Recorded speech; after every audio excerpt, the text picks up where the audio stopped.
الحمد لله نحمده ونستعينه ونستغفره ونؤمن به ونتوكل عليه ونعوذ بالله من شرور أنفسنا ومن سيئات أعمالنا من يهده الله فلا مضل له ومن يضلله فلا هادي له ونشهد أن لا إله إلا الله وحده لا شريك له ونشهد أن محمدا عبده ورسوله أما بعد فأعوذ بالله من الشيطان الرجيم بسم الله الرحمن الرحيم لقد من الله على المؤمنين إذ بعث فيهم رسولا من أنفسهم يتلو عليهم آياته ويزكيهم ويعلمهم الكتاب والحكمة وإن كانوا من قبل لفي ضلال مبين صدق الله المولانا العظيم اللهم صل على سيدنا ومولانا محمد وعلى آل سيدنا ومولانا محمد وبارك وسلم ثم صل عليه. انتہائی محترم بزرگوں، بھائیوں، دوستوں، انتہائی قابل احترام خواتین، ربیع الاول کا مہینہ شروع ہو چکا ہے اور ماہ ربیع الاول میں رسول اللہ صلی اللہ علیہ وسلم کا پاکیزہ تذکرہ یہ عام ہوتا ہے. ویسے تو رسول اللہ صلی اللہ علیہ وسلم کی ذات والا صفات یہ کسی مہینے تک محدود نہیں ہے، کسی دن تک محدود نہیں ہے، کسی خاص تاریخ تک محدود نہیں ہے، لیکن دنوں کی اپنی اہمیت ہوتی ہے، نسبتوں کی اپنی اہمیت ہوتی ہے، اس کا انکار بھی ممکن نہیں. اسلامی تاریخ میں ربیع الاول کا یہ مہینہ 3 حوالوں سے بہت اہم ہے. پہلا حوالہ تو ولادت ہے. نبی کریم صلی اللہ علیہ وسلم کی ولادت اسی ماہ مبارک کے پہلے عشرے میں، بعض روایات کے مطابق 7 ربیع الاول کو، زیادہ روایات کے مطابق 9 ربیع الاول کو، اور مشہور بات یہ ہے کہ 12 ربیع الاول کو آپ کی ولادت ہوئی. لہذا ربیع الاول کا مہینہ اور وہ بخاری شریف کی روایت کے مطابق سوموار کا دن یہ آپ علیہ السلام کی ولادت کا حوالہ ہے. اور اس لحاظ سے یہ بڑی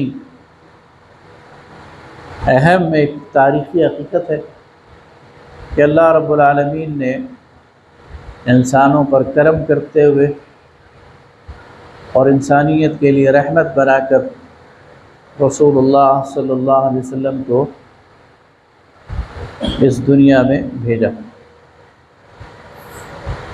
ربیع الاول کا دوسرا حوالہ، اور وہ بھی بہت اہم، وہ اس ماہ مبارک میں آپ علیہ السلام کی وفات ہے.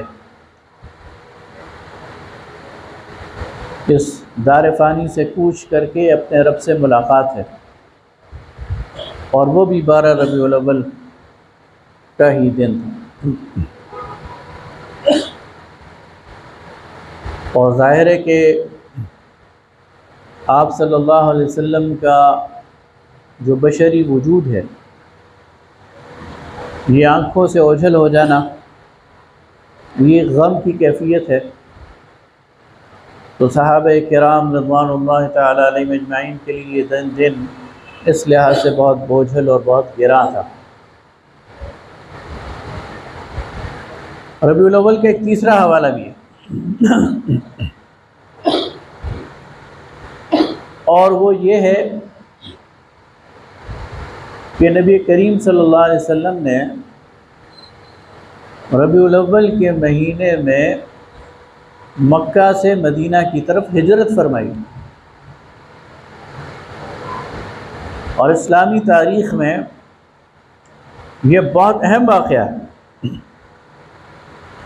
اور اس کی اہمیت کا اندازہ آپ اس سے لگائیں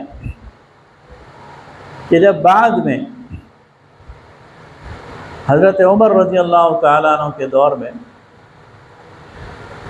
مسلمانوں کو یہ فیصلہ کرنا تھا کہ مسلمانوں کو کیلنڈر بنانا ہے، میقات بنانی ہے، سالوں کو گننا ہے، تو یہ بھی ہو سکتا تھا کہ صحابہ کرام اس سال کو پہلا سال قرار دیتے جس سال رسول اللہ کی ولادت ہوئی ہے، یا اس سال کو پہلا سال قرار دیتے جس سال رسول اللہ صلی اللہ علیہ وسلم کی وفات ہوئی ہے، لیکن یہ دونوں کام صحابہ نے نہیں کیے، بلکہ اس سال کو اسلامی کیلنڈر کا پہلا سال قرار دیا جس سال آپ نے ہجرت فرمائی۔ اس سے آپ اندازہ لگا سکتے ہیں کہ صحابہ کرام رضوان اللہ تعالیٰ علیہم اجمعین کی نگاہ میں ہجرت یہ ایک ٹرننگ پوائنٹ تھا،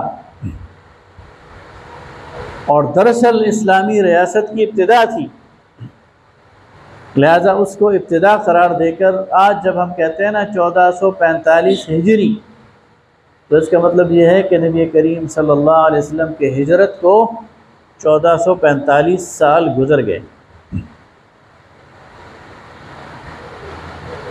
تو ربیع الاول میں رسول اللہ صلی اللہ علیہ وسلم نے ہجرت بھی فرمائی، لہذا اسلامی تاریخ کے حوالے سے بڑا اہم مہینہ ہے، اور اس میں سیرت کے جلسے بھی ہوتے ہیں، سیرت کی کانفرنسز بھی ہوتی ہیں، اور سیرت کے حوالے سے گفتگو بھی ہوتی ہے۔ ہم بھی انشاءاللہ اس سلسلے کو اگلے 1-2 جمعوں تک لے کر چلیں گے اور اسی عنوان سے بات کریں گے۔ اگر آپ دیکھیں تو دنیا کے اندر اسلام کے علاوہ دیگر مذاہب بھی ہیں، اور رسول اللہ صلی اللہ علیہ وسلم کے علاوہ دیگر مذہبی پیشوا بھی ہیں، لیکن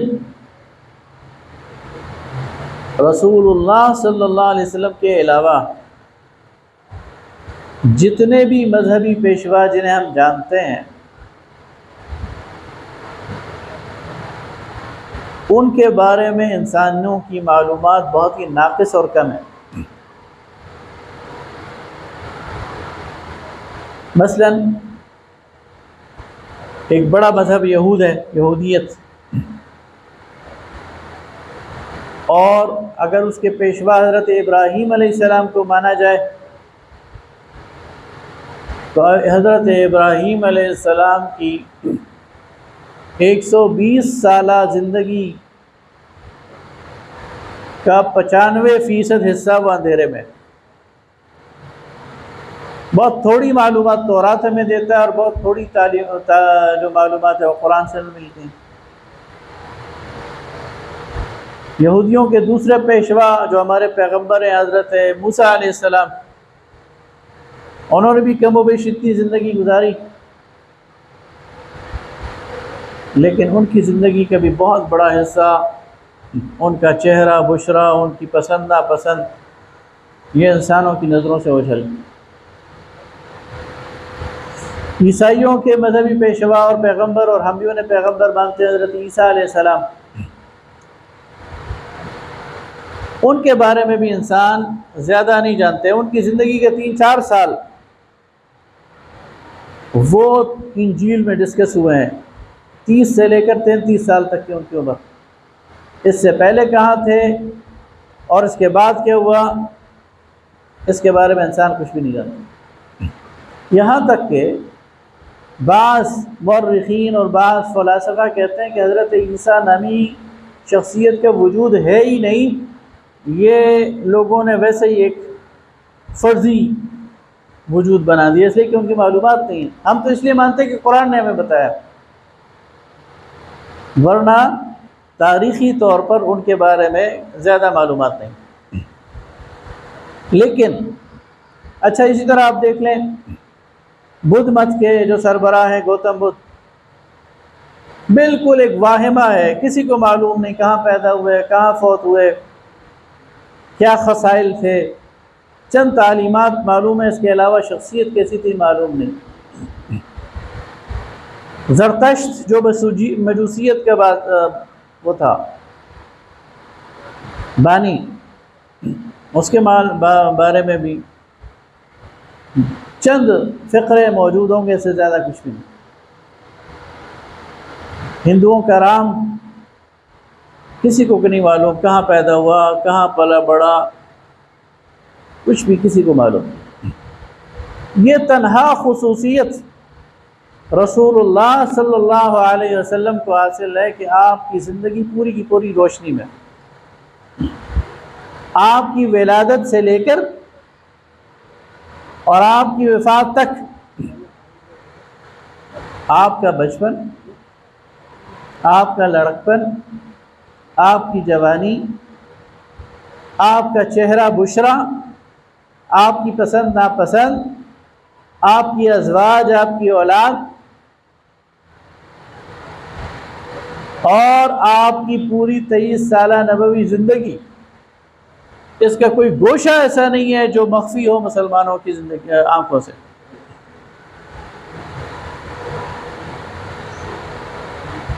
اور مسلمانوں نے اس پر صحابہ کرام کے دور سے لے کر بعد تک جتنا کام کیا ہے اس کا آپ اندازہ نہیں لگا سکتے۔ پوری ایک سائنس ڈیولپ ہو گئی ہے، پورا ایک علم تخلیق ہو گیا ہے۔ اب حدیث کی مشہور کتاب ہے ترمذی شریف، امام ابو عیسیٰ ترمذی، انہوں نے شمائل پر بھی ایک کتاب لکھی ہے، شمائل ترمذی۔ نبی کریم صلی اللہ علیہ وسلم کے ذاتی احوال کے حوالے سے، آپ کے چہرے بشرے کے حوالے سے، آپ کی ذاتی چیزوں کے حوالے سے یہ سب سے مستند ترین کتاب ہے۔ آپ اس کا صرف اگر وہ فہرست دیکھ لیں موضوعات کی، انسان کی عقل حیران رہ جاتی ہے۔ اس میں رسول اللہ صلی اللہ علیہ وسلم کے ہونٹوں کا بیان، رسول اللہ صلی اللہ علیہ وسلم کے دندان مبارک کا بیان، رسول اللہ صلی اللہ علیہ وسلم کے ابرو کا بیان، رسول اللہ صلی اللہ علیہ وسلم کی چھاتی مبارک کا بیان، آپ کے بازوؤں کا بیان، آپ کے قدموں کا بیان، آپ کی مسکراہٹ کا بیان، یہ سارے موضوعات ہیں اس۔ آپ کی کنگھی کیسی تھی اس کے حوالے سے ہمیں روایات ملتی ہیں، آپ کی سرما دانی کیسی تھی اس کے حوالے سے ہمیں روایات اس میں ملتی ہیں، آپ کا امامہ شریف کیسا تھا اس کے حوالے سے ہمیں روایات ملتی ہیں، آپ کی قمیص کیسی تھی اس کے حوالے سے ہمیں روایات ملتی ہیں، آپ کے نعلین مبارک کیسے تھے اس کے حوالے سے ہمیں روایات ملتی ہیں، آپ قدم کیسے اٹھاتے تھے اس کے حوالے سے ہمیں روایات ملتی ہیں، آپ گفتگو کیسے کرتے تھے اس کے حوالے سے ہمیں روایات ملتی ہیں، آپ توجہ کیسے فرماتے تھے اس کے حوالے سے ہمیں روایات ملتی ہیں، سالن میں آپ کو پسند کیا تھا اس کے حوالے سے ہمیں روایات ملتی ہیں، پھلوں میں آپ کو کیا پسند تھا اس کے حوالے سے ہمیں روایات ملتی ہیں، گوشت میں آپ کو کیا پسند تھا اس کے حوالے سے روایات ملتی ہیں، سبزی میں کیا پسند تھا اس کے حوالے سے روایات ملتی ہیں۔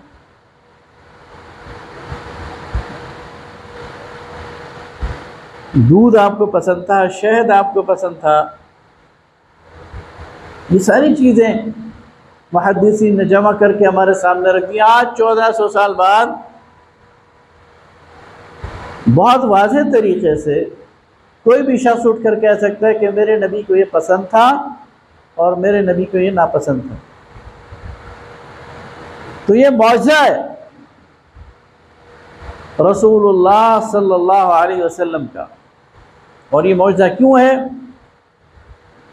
یہ معجزہ اس لیے ہے کہ آپ آخری نبی ہیں۔ ختم نبوت کی وجہ سے آپ کے پاس کسی نبی نے نہیں آنا، نبوت اور رسالت کا دروازہ بند ہو گیا ہے، اس لیے آپ قیامت تک اللہ کے نبی ہیں، اور قیامت کی ایک صبح تک آپ کی ہدایت ہی ہدایت ہے، آپ کی رہنمائی ہی رہنمائی ہے۔ انسانوں نے ہر دور میں آپ سے رہنمائی حاصل کرنی۔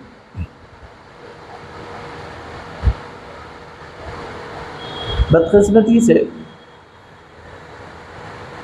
ہم بعض اوقات سیرت کو ماضی کا قصہ سمجھتے ہیں، 1400 سال پہلے کی ایک روایت سمجھتے ہیں، 1400 سال پہلے کی ایک حکایت سمجھتے ہیں، اور بڑے احترام سے اس کو بیان کر کے ذہن کے کسی خانے میں یہ ہوتا ہے کہ آج ہم 1400 سال آگے بڑھ چکے ہیں تو برکت تو اس میں ہے، ثواب تو اس میں ہے، لیکن شاید رہنمائی اس میں نہیں ہے۔ حالانکہ سیرت کا مقصد برکت اور ثواب بعد میں ہے، رہنمائی پہلے۔ یعنی رسول اللہ صلی اللہ علیہ وسلم جس طرح اپنے دور کے صحابہ کے لیے رہنما تھے، آج ہمارے لیے رہنما ہیں، اور قیامت تک آنے والے انسانوں کے لیے رہنما ہیں۔ اور ہر دور کے انسان کو یہ دیکھنا چاہیے کہ آج کے میرے احوال میں میرے نبی نے میرے لیے کیا رہنمائی چھوڑی ہے۔ یہ سیرت کا وہ ایسنس ہے جس پر ہم کم غور کرتے ہیں۔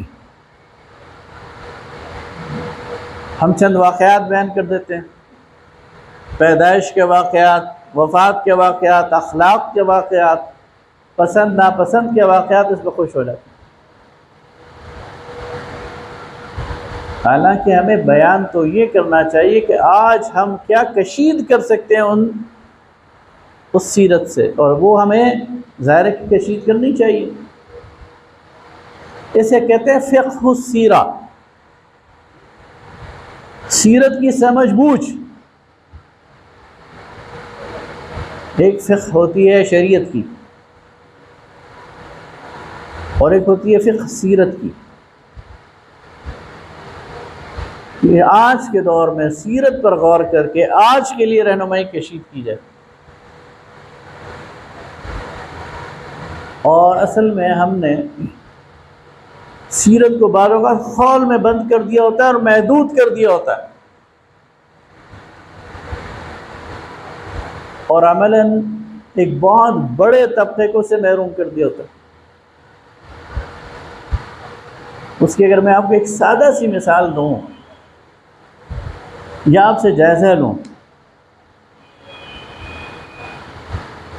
تو، لیکن اس کو سمجھنے کی ضرورت ہے۔ دیکھیے، مسواک نبی صلی اللہ علیہ وسلم کی سنت ہے۔ اگر میں آپ سے پوچھوں آج کتنے لوگوں نے مسواک کی ہے، ذرا ہاتھ کھڑا کریں۔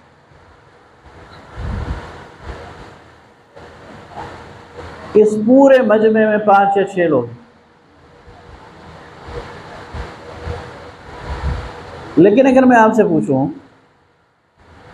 آج کتنے لوگوں نے دانت صاف کیے ہیں، بتائیں؟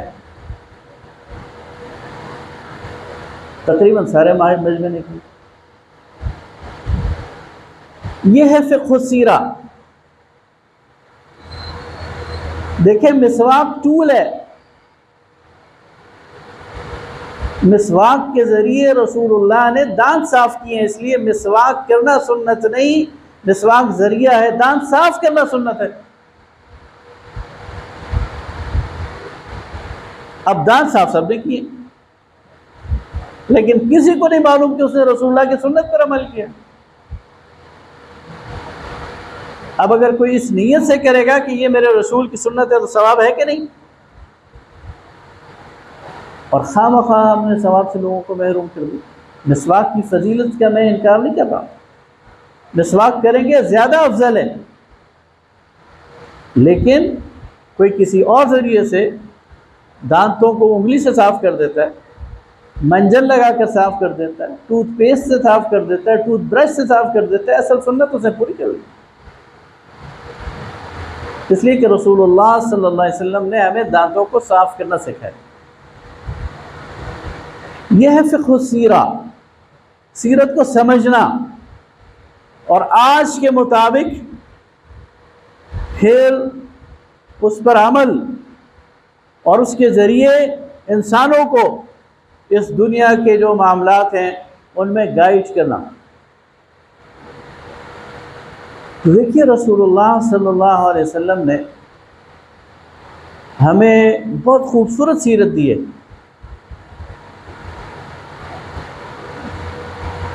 آج ہم جب کسی کے گھر جاتے ہیں تو کیا کرتے ہیں؟ دروازہ کھٹکھٹاتے ہیں، کال بیل دیتے ہیں، کوئی پوچھے تو اپنا تعارف کراتے ہیں، فلاں ابن فلاں۔ یہ کیا ہے؟ یہ رسول اللہ صلی اللہ علیہ وسلم کی سنت ہے، آپ کی سیرت ہے۔ ہمیں نہیں معلوم، ہم تہذیب کے طور پر کر رہے ہیں، لیکن سکھایا ہمیں کس نے؟ یہ رسول اللہ صلی اللہ علیہ وسلم نے ہمیں سکھایا۔ مجلس میں بیٹھنا کیسے ہے، کسی سے گفتگو کیسے کرنی ہے، کھانا پینا کیسے ہے، ہاتھ دھونے، ہاتھ ظاہر سب جب کھانا کھا رہے ہوتے ہیں ہاتھ دھوتے ہیں، یہ کس نے سکھایا ہمیں؟ یہ تہذیب۔ یہ جو ہم نے لباس پہنا ہوا ہے، اس کی تہذیب ہمیں کس نے سکھائی؟ اس لباس کی صفائی ستھرائی کا خیال رکھنا کس نے سکھایا؟ یہ سب کچھ سنت ہے، لیکن ہم یہ کر رہے ہوتے ہیں، ہمیں معلوم ہی نہیں ہو رہا۔ اور اس کا نقصان کیا ہے؟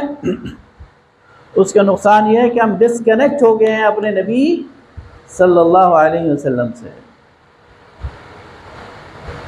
اگر ہمیں معلوم ہو کہ ہم یہ اس لیے کر رہے ہیں کہ ہمیں اپنے نبی نے سکھایا، تو ایک تعلق بنے گا کہ نہیں؟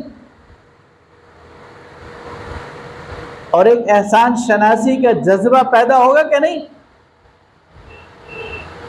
اور جب احسان شناسی کا جذبہ پیدا ہوگا تو زبان سے آپ کے لیے کلمات خیر نکلیں گے کہ نہیں؟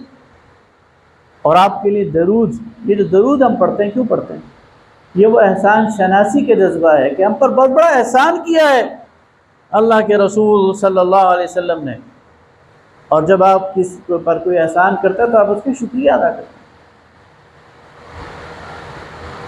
تو یہ ہم اپنی طرف سے اللہ سے کہتے ہیں، اللہ ہم آپ کا شکریہ ادا نہیں کر سکتے، ہم آپ کے احسانات کا بدلہ نہیں دے سکتے، ہماری طرف سے آپ ان کا شکریہ ادا کریں، ہماری طرف سے آپ ان کے احسانات کا بدلہ دیں۔ اللہم صلی علی محمد وعلی آل محمد، اے اللہ تو ان پر درود بھیج، تو ان پر رحمتیں بھیج، تو ان کے درجات کو بلند کر۔ اس لیے کہ احسان تو ہم پر کیا، لیکن ہم اس قابل نہیں ہے کہ آپ کے احسانات کا بدلہ دے سکیں۔ تو یہ وہ کنیکشن ہے جو اسٹیبلش ہونا چاہیے کہ امتی اور رسول صلی اللہ علیہ وسلم کے درمیان۔ اس لیے جو سیرت کا علم ہے یہ ہر مسلمان کے لیے حاصل کرنا یہ لازمی اور ضروری ہے۔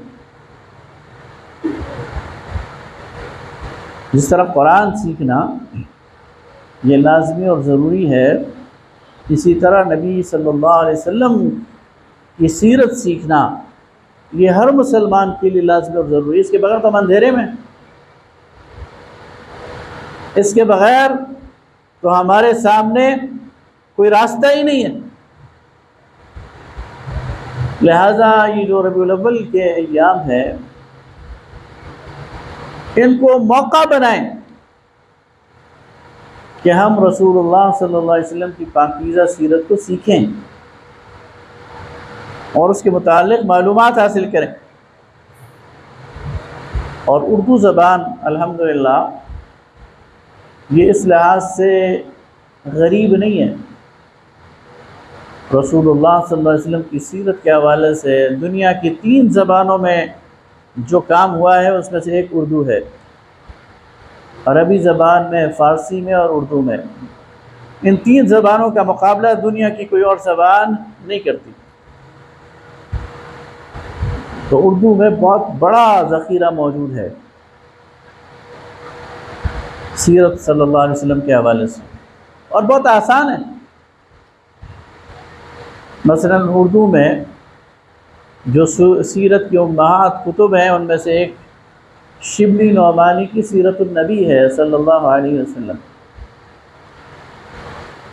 6-7 جلدوں پر، اور اس کی آخری جلد سید سلیمان ندوی نے لکھی ہے جو ان کے شاگرد تھے۔ شبلی نعمانی کا انتقال ہو گیا تو پھر ان کے شاگرد سید سلیمان ندوی بہت بڑے عالم ہیں، دونوں علماء ہیں۔ بہت پلین اور آسان سیرت ہے۔ مولانا سید ابو العلا مودودی کی تحریروں کو جمع کیا گیا سیرت سرور عالم کے نام سے، اور یہ بھی بہت تاریخی کتاب ہے۔ اسی طرح مولانا نعیم صدیقی کی محسن انسانیت، اگر نبی صلی اللہ علیہ وسلم کا مشن سمجھنا ہے اور آپ صلی اللہ علیہ وسلم کا وہ کارنامہ سمجھنا ہے کہ جس کے نتیجے میں دنیا کی کایا پلٹ گئی اور ایک عظیم انقلاب رونما ہوا، تو ایک جلد میں محسن انسانیت ایک زبردست کتاب۔ اسی طرح ابھی جو گزشتہ دور ہمارا گزرا ہے 20-25 سال، اس میں ہندوستان کے ایک عالم ہے مولانا صفی الرحمن مبارک پوری، انہوں نے ایک کتاب لکھی الرحیق المختوم، عربی زبان میں لکھی، اور پھر خود ہی اس کا ترجمہ کیا، شاندار ترجمہ کیا۔ یعنی عربی کے بھی کمال کے لکھاری ہیں اور اردو کے بھی کمال کے لکھاری ہیں، اور دنیا کے سیرت کے مقابلے میں اسے اول انعام بھی ملا۔ مستند کتاب ہے، کوئی اس میں کمزور روایت انہوں نے نہیں ڈالی۔ الرحیق المختوم ایک جلد میں ہے لیکن زبردست، اس کو انسان پڑھ کر سیرت کی چاشنی سے آگاہ ہوتا ہے۔ اسی طرح پیر کرم شاہ الازہری، ان کی کتاب ہے ضیاء النبی غالباً۔ تو ہر طبقہ فکر، یعنی میں نے کسی ایک کی بات نہیں کی، دیوبندی حضرات کی اگر دلچسپی ہوگی تو وہ شبلی نعمانی اور سید سلیمان ندوی کی سیرت النبی میں ہوگی، بریلوی حضرات کی پیر کرم شاہ الازہری کی ہوگی، اہل حدیث کی پیر وہ جو مبارک صفی الرحمن مبارک پوری کی۔ ہم اس تعصب میں نہیں ہیں، ہم الحمدللہ ہر شخص کو جس نے کام کیا ہے اس کو کھلے دل سے اون کرتے ہیں، اس کا اعتراف کرتے ہیں اور اس سے استفادہ کرنے کی کوشش کرتے ہیں۔ الحمدللہ علی ذلک، سب نے خدمت کی ہے، اور ایک مسلمان کے گھر میں یہ چیزیں ہونی چاہیے، خود بھی ان کا مطالعہ کرنا چاہیے اور اپنی اولاد کو بھی اس پر لگانا چاہیے کہ آج ہمیں معلوم تو ہو ہمارے نبی صلی اللہ علیہ وسلم وہ کیسے تھے۔